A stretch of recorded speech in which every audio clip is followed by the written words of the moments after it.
Ta gueule, les connards. Nadine Mouk, Nadine Babek. Le mur, il va être là. Donc, oui. Vous devez ici. Pas là, c'est tout. C'est à moi ces arbres-là. C'est à vous, ces arbres-là? Oui, c'est à moi, c'est moi qui les ai plantés. Plantés. Ah bah oui. J'ai entendu. On n'a pas encore levé le grillage, oui. Espèce d'andouille. Vous voyez pas qu'il y a eu des morceaux de grillage rajoutés? Et nous, on va le faire là.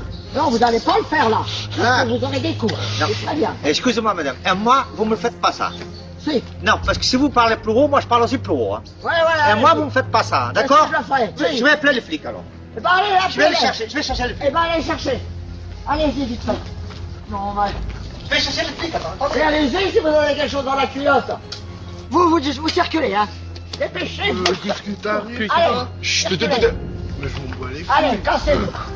Christiane Roger est une grand-mère de 83 ans qui n'a pas sa langue dans sa poche.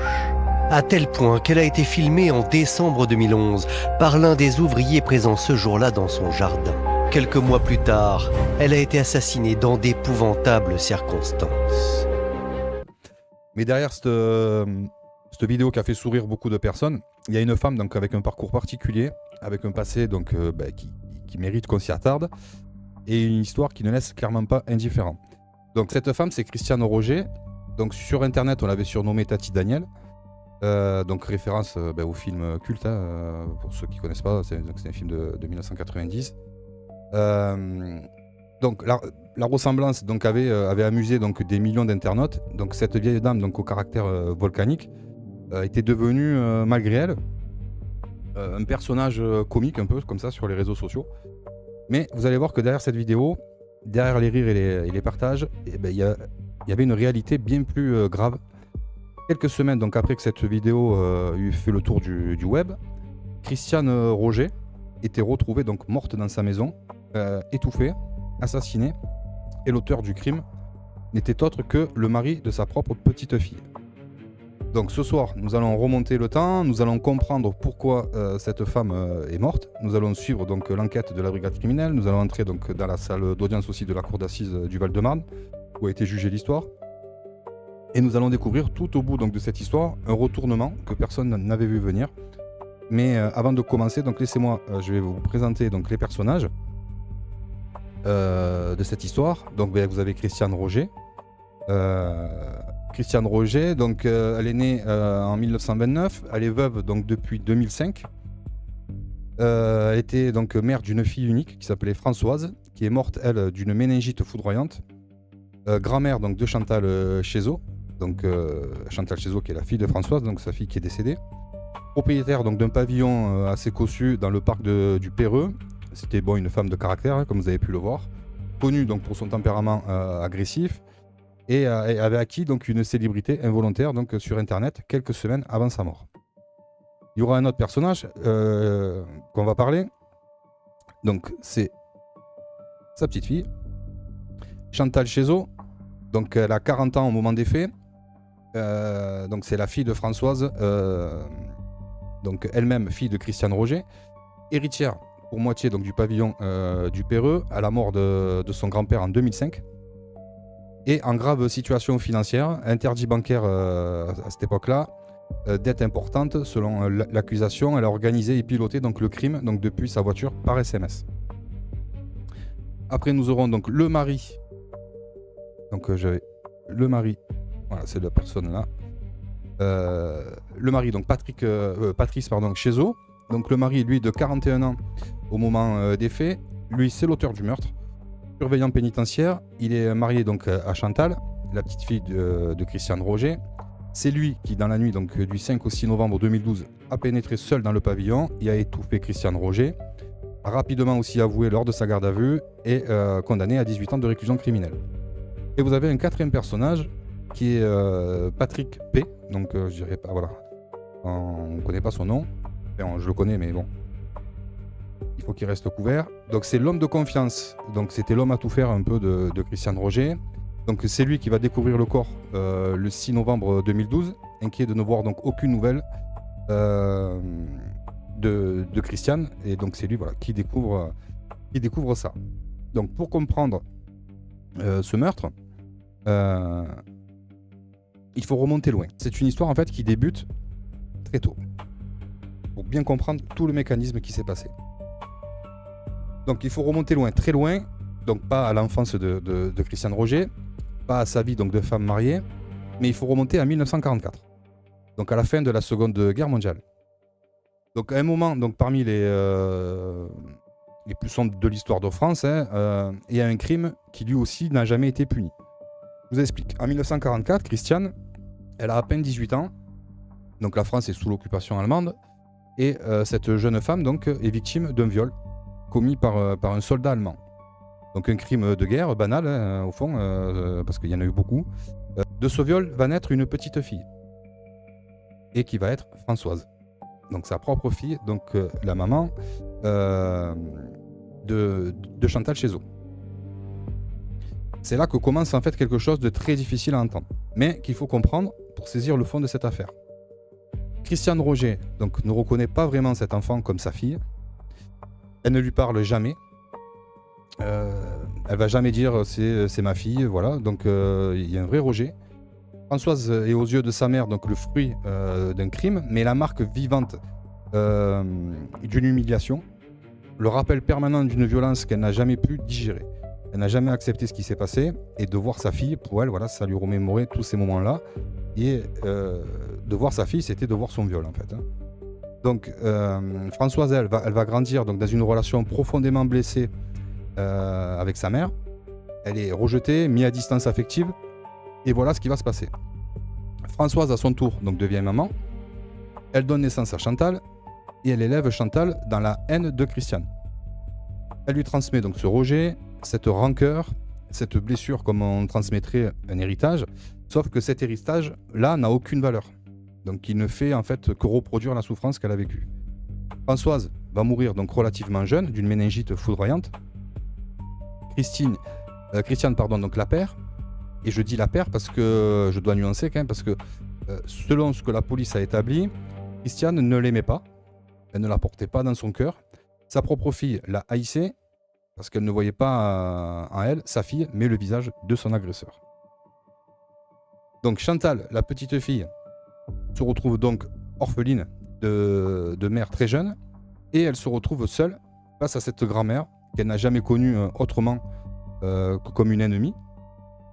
Deux femmes que l'histoire donc a mis en opposition, avant même qu'elles se rencontrent vraiment. Deux femmes que la souffrance d'une génération a condamnées à se haïr en fait, hein, et c'est sur ce terreau-là, un terreau empoisonné par la guerre, le viol, le rejet, la transmission transgénérationnelle de la haine, que va pousser donc ce meurtre de 2012. Alors, mais c'est une haine aussi profonde, hein. Mais une haine aussi profonde soit-elle, ben, ça ne suffit toujours pas à passer à l'acte. Il faut un détonateur. Et ce détonateur dans cette affaire, ben, ça s'appelle une maison, entre guillemets l'argent, hein. Voilà, donc je pense que vous l'avez compris. Donc il s'agit donc d'une résidence privée et sécurisée, donc située à Perreux-sur-Marne. Donc on est à une quinzaine de kilomètres à l'est de Paris, dans le Val-de-Marne. Et donc ce n'est pas n'importe quel quartier, hein, c'est un endroit cossu, une enclave bourgeoise, avec ses grilles, sa sécurité, ses caméras de surveillance. On en compte 67 dans le secteur, donc c'est hyper protégé. Donc vous allez voir, ça aura une très grande importance après pour l'enquête.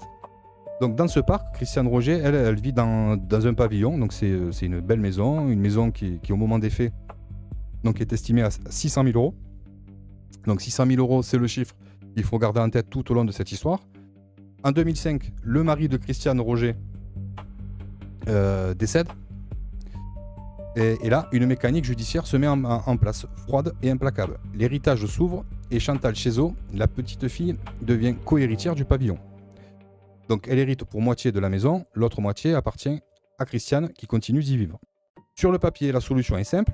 On vend la maison, on partage le produit de la vente, chacun repart avec 300 000 euros. C'est propre, c'est logique, c'est légal. Sauf que Christiane Roger n'en veut pas. Elle ne veut pas vendre. Elle refuse catégoriquement. Cette maison, c'est sa vie. C'est là qu'elle a passé donc des décennies avec son mari. C'est chez elle, hein, donc elle a 83 ans. Où voulez-vous qu'elle aille? Elle a peur d'être chassée de chez elle et elle ne bougera pas. De l'autre côté, il y a Chantal et Patrice Cheyzot. Leur situation financière est catastrophique. On parle pas de légères difficultés, là, on parle d'interdits bancaires, on parle de dettes importantes, on parle d'un couple qui n'arrive plus à joindre les deux bouts. Patrick Chaiseau le dira lui-même lors de son audition, il va dire « On n'a jamais été riche. Avant d'avoir réglé donc, la succession de la maison, nous sortions depuis, c'était la descente aux enfers. » Voilà. Cette maison, pour eux, ce n'est pas un souhait, c'est une bouée de sauvetage. Et ils en ont absolument besoin. Et ils ne peuvent pas y accéder tant que Christiane est vivante et s'y oppose. Donc les années passent, les tentatives de négociation échouent les unes après les autres, le couple tente des approches amiables, Chantal demande à sa grand-mère de vendre, réponse négative, ils font intervenir des notaires, ça mène nulle part, la tension monte, la guerre froide entre les deux parties devient de plus en plus chaude. Et puis, il y a l'épisode donc, du 8 avril 2012, 7 mois avant le meurtre, Chantal, Patrice et leurs enfants débarquent au pavillon du Perreux avec leurs bagages. Leurs bagages comme pour s'installer. La réaction de Christiane Roger est immédiate et radicale. Elle saisit un couteau et les menace pour les faire partir. Donc vous imaginez une femme de 83 ans, un couteau à la main, face à sa petite fille, son mari et leurs enfants. Voilà jusqu'où le conflit est monté en fait. Hein. Voilà. Bien visualisé. Donc là ce n'est plus une dispute de famille. Hein. C'est une guerre, hein, une guerre avec donc, des territoires, des tranchées, des ultimatums. Et comme dans toute guerre, les deux camps sont convaincus d'avoir raison. Christiane Roger voulait finir sa vie dans sa maison, ce qui est totalement compréhensible. Chantal Chaiseau voulait récupérer ce qui lui revenait légalement, mais aucune des deux n'avait tort sur le fond.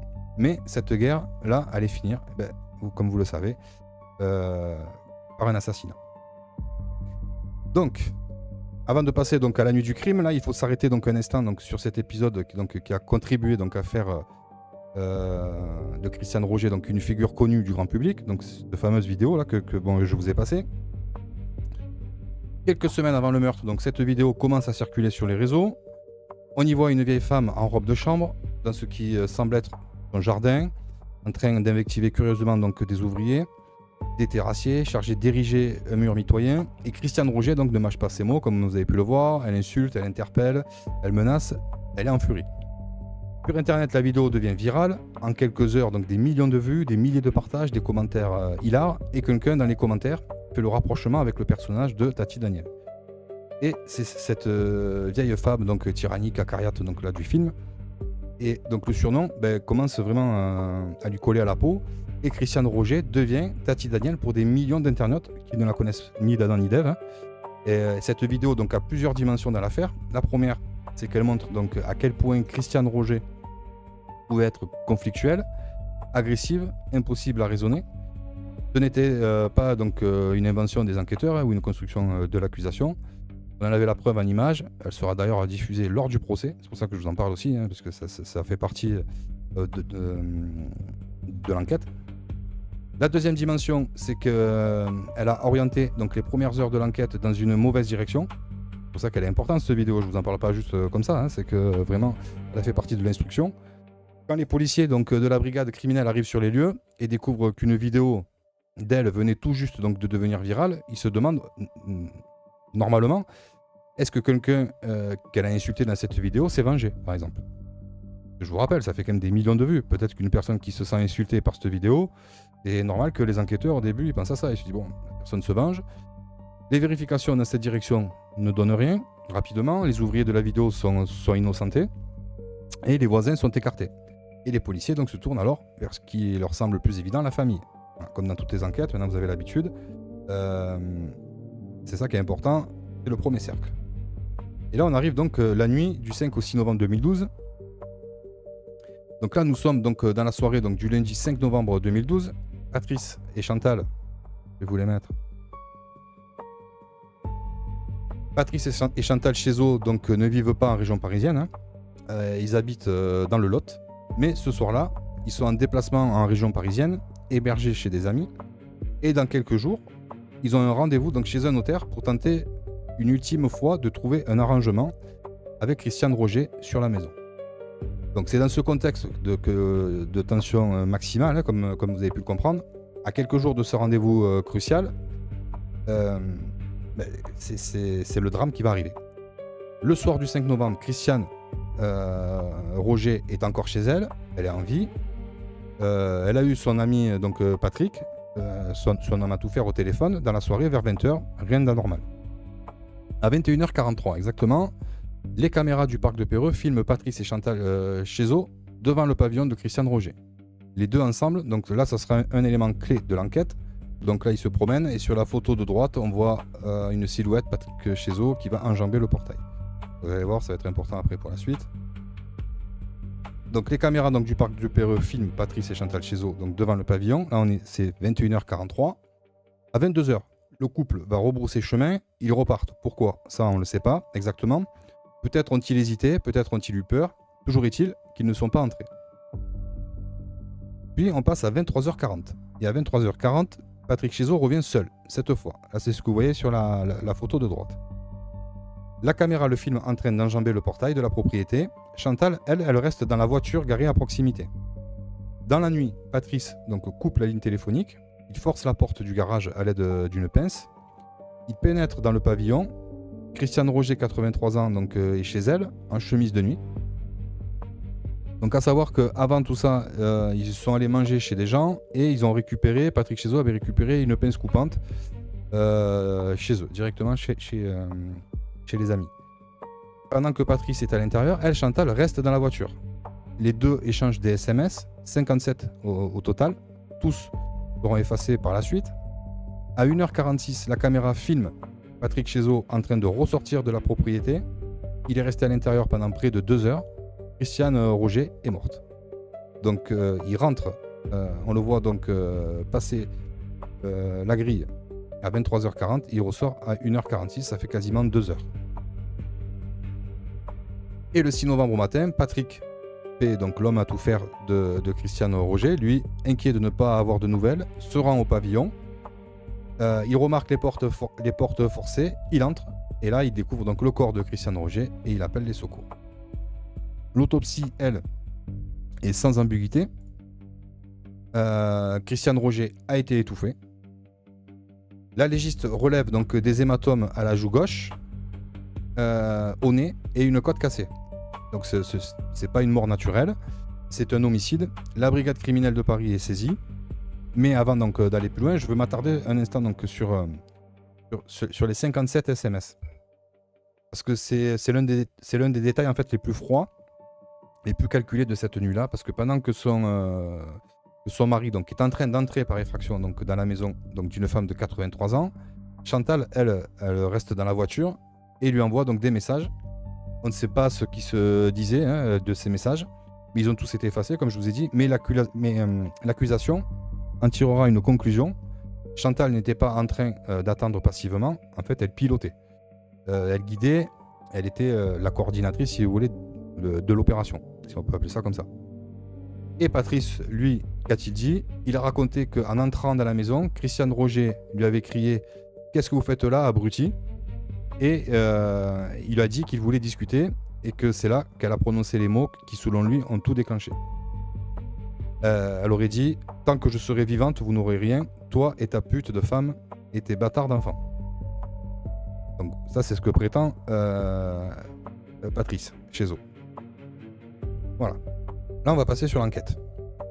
Donc le mardi 6 novembre 2012, la brigade donc, criminelle de Paris est saisie. C'est l'unité d'élite qui est chargée donc, des homicides dans la région parisienne, des enquêteurs aguerris, habitués donc, aux affaires complexes. Là, ils arrivent donc au Perreux-sur-Marne et commencent leur travail. Premier constat, ce n'est pas un cambriolage. Rien n'a été volé dans le pavillon. L'argent, les bijoux, les objets de valeur sont là. On n'est pas venu pour voler, on est venu pour tuer.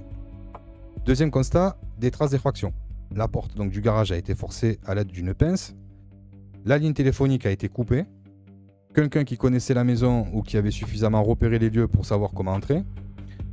Le troisième constat, donc les caméras. Le parc du Perreux en compte 67, comme je vous ai dit. 67, c'est une mine d'or donc, pour les enquêteurs. Et en quelques heures, ils ont des images très précises avec des eurodatage. Ils voient donc le couple se présenter ensemble devant la maison à 21h43. Ils voient Patrice revenir seul à 23h40. Et ils le voient enjamber le portail. Et ils le voient ressortir à 1h46 du matin. Donc ces images, c'est l'essentiel de l'affaire. Elle place donc Patrice Cheseaux sur les lieux, la nuit du crime, à une heure où Christiane Roger était encore en vie. Donc forcément, elle place également Chantal sur les lieux en début de soirée, et elle invalide donc d'emblée toute tentative d'alibi. Hein. Les enquêteurs s'intéressent alors à l'entourage de la victime.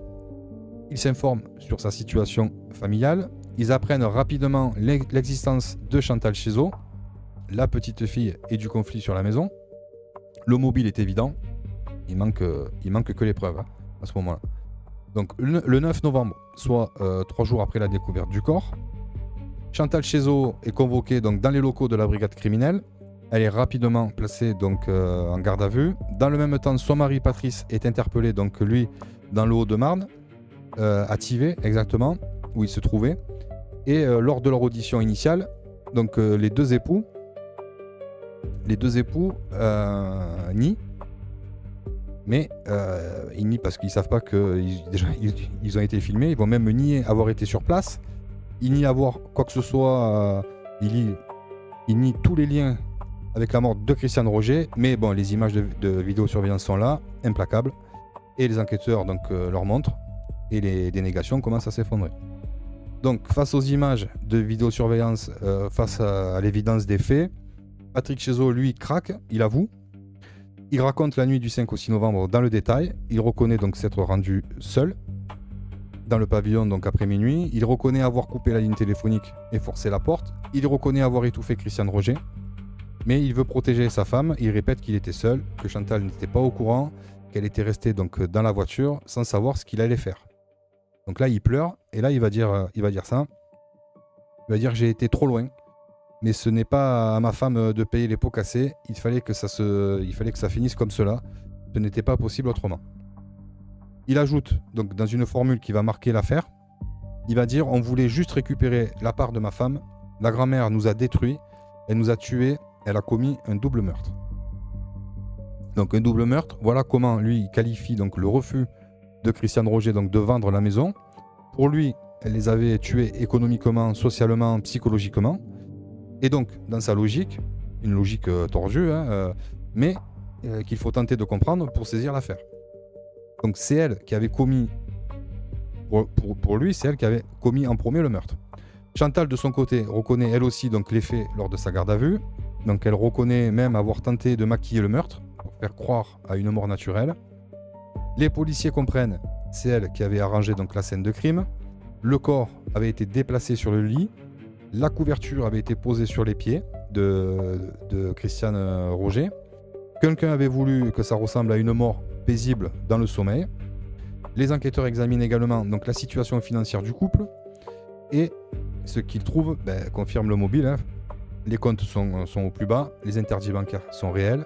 La maison du Perreux, estimée à 600 000 €, représentée pour eux 300 000 €. Donc une somme qui leur aurait permis donc, de tout régler et de repartir à zéro. Le couple est mis en examen pour assassinat et placé en détention provisoire. Voilà.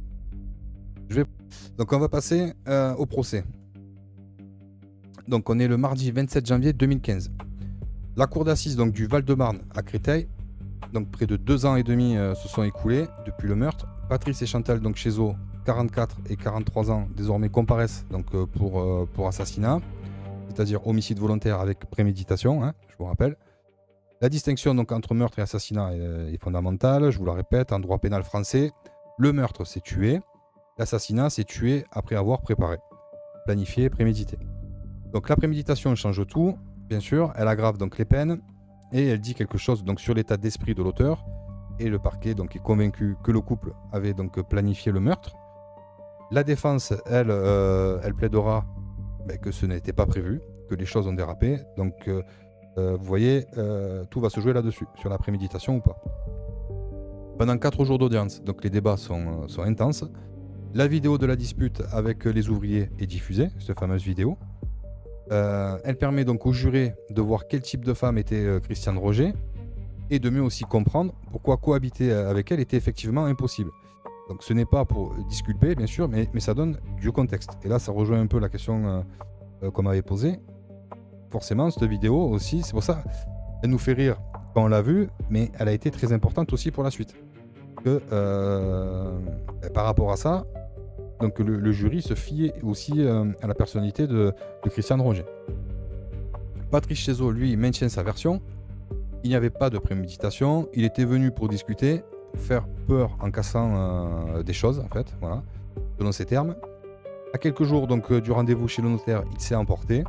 Les choses ont dérapé. Il prononce cette phrase qui restera dans les annales de l'affaire. Je ne suis pas un assassin. Je suis un meurtrier. Il y avait des caméras partout. Je ne portais pas de gants. Si j'avais prémédité ce crime, donc je serais le roi des débiles. C'est un argument donc, qui a une certaine logique au fond, mais un vrai assassin donc, préparé n'enjambe pas donc, le portail d'une résidence bardée de caméras sans gants, sans déguisement, et pourtant la cour retiendra la préméditation. Donc la magistrate, elle, décrit le couple dans des termes sans appel, hein, c'est-à-dire qu'elle parle d'un couple donc, qui s'est auto-alimenté dans la haine, avec une épouse qui a boosté et piloté son mari par SMS donc, la nuit du crime. 57 SMS effacés pèsent lourd. On ne sait pas ce qu'ils contenaient, mais en tout cas, leur existence et leur effacement systématique après les meurtres disent beaucoup de choses. Donc l'avocate générale requiert 25 ans de réclusion criminelle pour chacun. Elle qualifie la construction de Patrice de jolie construction destinée à innocenter son épouse et lui faire toucher le jackpot. L'héritage, donc la liberté et les enfants. La défense de Chantal plaide l'acquittement. Son avocat, maître Gaëtan Poitevin, soutient qu'elle s'est contentée d'accompagner son mari sans prendre donc la mesure de ce qui se passait. Un argument difficile à tenir face, bien sûr, aux 57 SMS. Le verdict. Patrice Chézot, condamné à 18 ans de réclusion criminelle, préméditation retenue. Chantal Chézot, condamné à 18 ans aussi de réclusion criminelle, préméditation retenue. Peine donc inférieure de 7 ans aux réquisitions donc, du parquet, c'est-à-dire que le parquet avait demandé 25 ans. La cour d'assises donc, du Val-de-Marne, ça c'était donc à la cour d'assises donc, du Val-de-Marne de Créteil. Donc là on est en janvier 2015. Les deux accusés, au moment où on énonce le verdict, eux vont rester impassibles à l'énoncé du verdict, 18 ans chacun. La même peine pour les deux, ce qui est en soi donc un signal clair de la cour dans cette affaire. Il y avait deux coupables, pas un auteur et un complice passif. Donc l'avocat de Patrice Chézot, c'était maître Franck Bramy, dit avoir senti son client soulagé, mais très affecté pour sa femme. Il note donc une gêne dans le délibéré, car c'est un résultat paradoxal. La cour a suivi donc sur la préméditation, mais a accordé 7 ans de moins que les réquisitions. Donc ce paradoxe, en fait, traduit peut-être donc une hésitation des jurés sur l'intensité de la préméditation, sans remettre en cause sa réalité, au fond. Et maintenant, donc, là, on va arriver, donc, c'est un point donc, que je voulais garder pour la fin, bien sûr. Parce que le point que personne ne connaissait donc, avant le procès, ça c'est super important, et c'est le retournement final de cette affaire. Donc, c'est incroyable, vous allez voir. Pendant toute l'enquête, pendant toute la détention provisoire, pendant toutes les interrogatoires, tout le monde, les enquêteurs, les avocats, les accusés eux-mêmes, donc avaient une certitude. Si Christian Roger mourait, Chantal hériterait donc de sa moitié de la maison. C'était le mobile, c'était la logique du crime. Tuer la grand-mère pour débloquer l'héritage et récupérer donc la moitié de la maison, soit 300 000 € de la vente de la maison. Sauf que Christian Roger avait fait quelque chose que personne ne savait. Quelque chose qu'elle avait gardé pour elle, dans le plus grand des secrets. Elle avait rédigé un testament, et dans ce testament, elle avait déshérité sa petite fille Chantal. Donc à la place de Chantal, dans ce testament, figurait un autre nom. Et cette autre personne, c'était Patrick. Patrick, donc son homme à tout faire, celui qui va découvrir le corps. Donc son homme de confiance, hein, et celui qui avait les clés de sa maison, qui s'occupait d'elle, qui était sa seule vraie présence en fait quotidienne dans les dernières années de sa vie. Et Christian Roger avait donc, avant de mourir, décidé que sa petite fille ne verrait rien. Une ironie tragique et absolue. Maître Franck Bramy, donc l'avocat de Patrick Chézot, l'a résumé avec une précision donc chirurgicale. Donc après le procès, il va dire le jackpot, elle est arrivée donc de manière non violente, mais ayant commis le crime. Alors ça, c'était juste après le procès, c'est pour répondre aussi à la question, la déclaration. C'est-à-dire que ayant commis donc un crime, ils ont été privés donc de la succession par la cour d'assises. Donc ça, c'est ce que va dire l'avocat. Donc ça, c'est la loi, c'est comme ça. Donc, parce qu'en droit français, si vous voulez, donc une personne condamnée pour le meurtre d'un proche, est automatiquement exclu donc, de la succession de la victime. Le meurtrier, lui, donc, ne peut pas hériter de sa victime. C'est une règle fondamentale du droit successoral français, en fait. Donc même sans le testament secret, la condamnation aurait privé Chantal de tout héritage. Mais le testament, lui, ajoute une couche supplémentaire de cruauté dans cette histoire. Chantal n'aurait de toute façon rien eu. Même si elle n'avait pas été condamnée, même si le crime n'avait pas été commis, Christiane avait déjà tout arrangé pour la déshériter. Donc la maison pour laquelle ils ont tué n'était déjà plus à l'heure. Ils ont commis un meurtre pour rien. Absolument pour rien en fait. Donc est-ce que Christiane Roger savait qu'elle était en danger ? Est-ce que le testament secret était une façon de se venger par avance ? Ou est-ce qu'elle avait simplement décidé, bien avant les événements, donc de léguer sa part à l'homme qui était réellement dévoué ? Ça, on ne le saura jamais.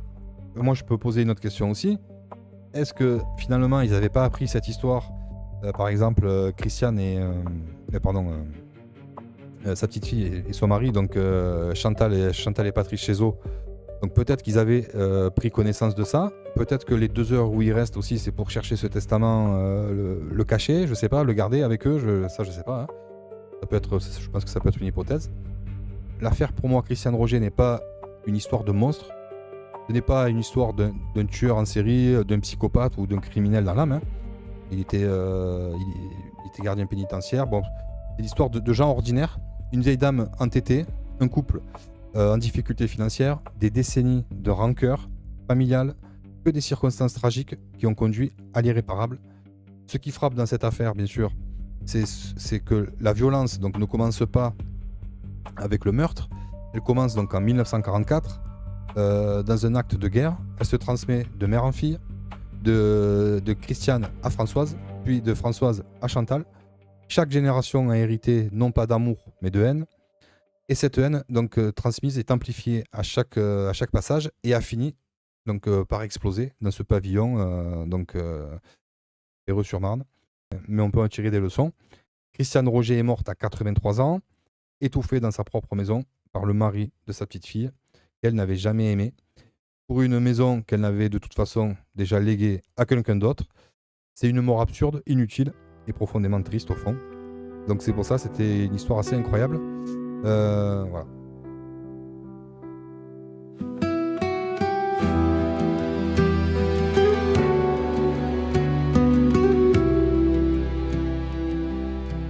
Dans la nuit des écrans, je raconte des ondes, des drames oubliés que le silence encombre, des vies suspendues dans les couloirs du temps, des vérités perdues que j'appelle doucement.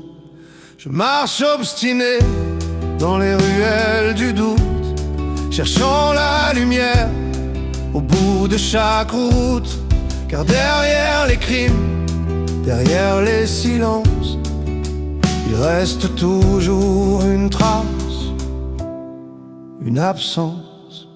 Je suis le corbeau blanc dans la nuit, une voix qui vous parle d'ici. Je cherche la vérité dans le vent, comme un veilleur perdu dans le temps. Mais n'oubliez pas quand je vous parle qu'il y a un homme derrière la toile. Un cœur qui doute, un regard qui voit les cicatrices qu'on ne montre pas.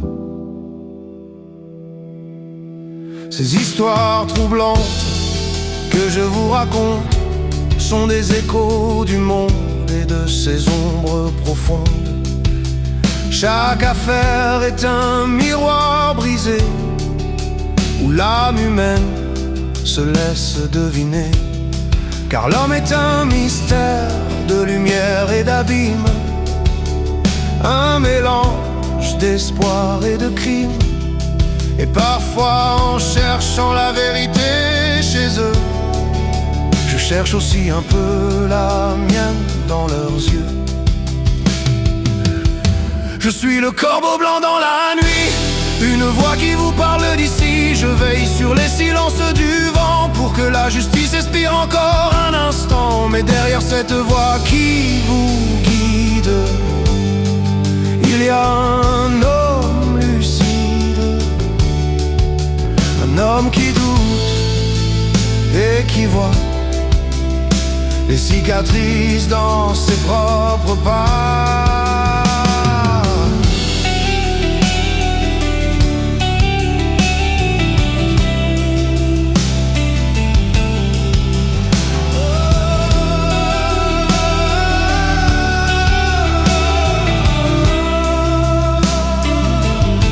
Des nuits blanches à chercher, à comprendre, comme si la vérité pouvait me défendre, comme si derrière chaque histoire racontée, je pouvais réparer ce qui a été brisé. Et vos mots, vos messages dans la nuit sont des lumières dans ma vie. Car si vous trouvez du sens dans ma voix, sachez que votre présence me guide parfois. Je suis le corbeau blanc dans la nuit, mais je suis aussi un homme dans la vie, avec ses blessures et ses combats, ces cicatrices qu'on ne voit pas. Et si je continue à chercher la vérité, c'est peut-être pour aussi me réparer. Car derrière l'écran et derrière la voix, il y a le corbeau blanc et simplement moi. Et simplement moi. Et simplement moi.